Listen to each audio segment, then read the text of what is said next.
mal d'avoir Molière comme conseiller. Oui, on peut, oui.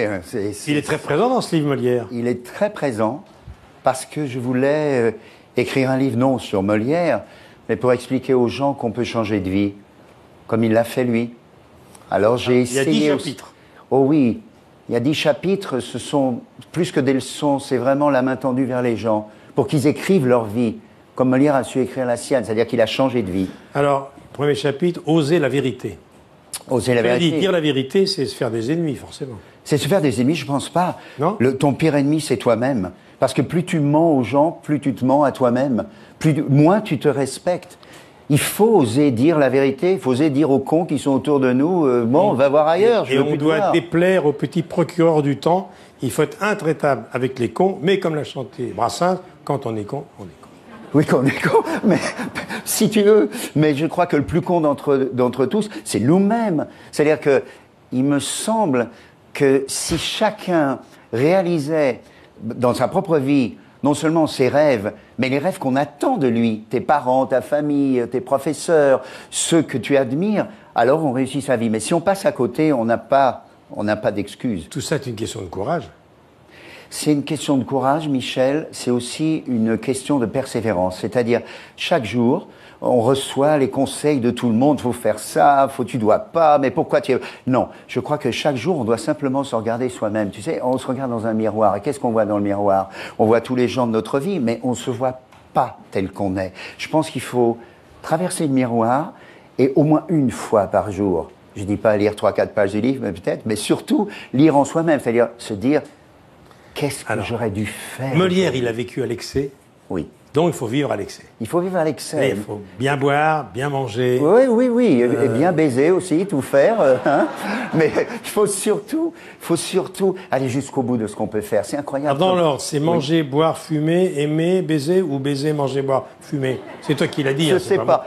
Oh, tu sais, je crois que le mot que j'aime le mieux, c'est le mot cœur, parce que je trouve que d'abord, si le cœur s'arrête de battre, plus rien n'existe, mais surtout, je crois que dès l'instant où tu fais quelque chose poussé par ton cœur, tu réussis. Alors justement, il y a un chapitre, il faut aimer plus fort que tout, et tu dis, j'ai l'impression qu'on ne sait plus aimer, que l'amour est devenu une simple affaire contractuelle, un compromis domestique, un placement bancaire, un arrangement juridique. Oui, je vais te dire quelque chose. Prenons un exemple. Quand on se marie, on dit, voulez-vous? Oui. Je pense que oui, c'est le pire ennemi. Je pense que notre ami, c'est non. Mais si, parce qu'on te dit, est-ce que vous avez l'intention de tromper votre femme? Non. Est-ce que vous avez l'intention de la considérer comme une poupée à sexe? Non. Est-ce que vous avez l'intention de lui mentir? Non. Non, c'est un engagement, Michel. Et à chaque fois que, même dans la vie de tout le monde, tu te rappelles avoir dit non à quelque chose quand tu ne voulais pas céder, alors tu as réussi à faire un grand pas. Alors là, un conseil de Molière, un chapitre, peut-être le plus important, l'importance du rire. Ouais. Il faut rire. Les esprits chagrins ne savent pas rire. Mais bon, quand on rit aussi, souvent, c'est pour faire mal aux autres, hein, comme les charognards. Il y a un rire cruel, parfois, quand même. Hein. C'est peut-être là le rire le plus fort. C'était un maître du rire, Molière? C'était surtout, Molière, c'était tout sauf un pitre. C'est quelqu'un, il faut bien se remettre au XVIIe siècle. On n'est pas dans une république, on est dans une royauté. Louis XIV, bien sûr, mais 50% c'est le pouvoir et 50% c'est la religion. C'est-à-dire que des pays aujourd'hui qu'on traite de dictature ressemblaient en parallèle à la France de cette époque. Et cet homme-là, il a eu le courage, il est mort à 51 ans, il a donné toute sa vie pour lutter contre ça. Il est chrétien, il est baptisé en l'église Saint-Eustache, on va le jeter dans la fosse commune. Parce qu'à cette époque-là, jusqu'à la Révolution, on jetait les comédiens dans la fosse commune. Finalement, il y a plusieurs thèses sur la mort de Molière. Oui, bon, ben moi je retiens celle de Jouvet, de Barrault, celle qu'on se donne de Chêne-en-Chêne. Non seulement il a été jeté au chien, mais en plus, tout devait disparaître, toute trace de l'impie Molière. C'était l'ordre royal de Sa Majesté, de l'archevêque de Paris. Toute trace devait disparaître. Et la preuve, il n'y a pas une lettre, il n'y a pas une quittance, il n'y a pas un mot, il n'y a pas un manuscrit. Rien n'est resté de cet homme, sauf sa signature miraculeusement dans un acte notariat sur l'illustre théâtre Molière. Alors un mot sur les ennemis.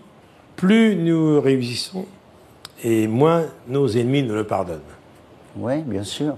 Oh, il faut se la faire pardonner, la réussite. Ben, je pense que réussir, c'est quoi? C'est aller plus haut qu'on ne l'espérait.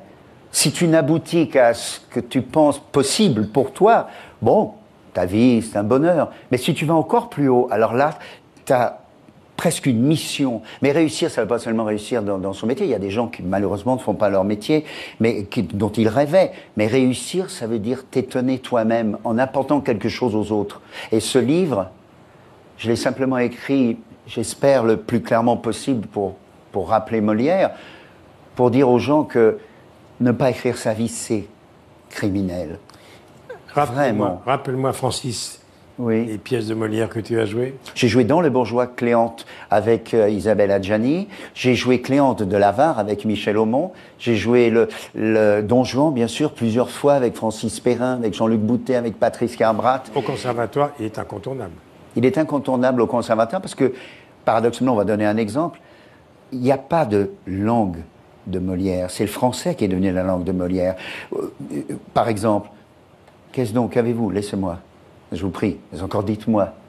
Quelle bizarrerie. Laissez-moi là, vous dis, j'ai couru vous cacher. Mais on entend au moins les gens sans se fâcher. Moi, je veux me fâcher, ne veux point entendre. Dans vos brusques chagrins, je ne puis vous comprendre. Mais quoi qu'ami, enfin, je suis tout des premiers. Moi, votre ami, rayez cela de vos papiers. J'ai fait jusqu'ici profession de l'être, mais après ce qu'en vous, je viens de voir paraître, je vous déclare net que je ne le suis plus, ne veux nulle place en un cœur corrompu. Je suis nommé coupable, Alceste, à votre compte. Allez, vous devriez mourir de pure honte. Alors, ce sont des alexandrins, mais en fait, c'est pas le phrasé de l'époque. Il faut rappeler que cet extrait... Le Misanthrope, la scène la plus célèbre du monde entre Philinte et Alceste.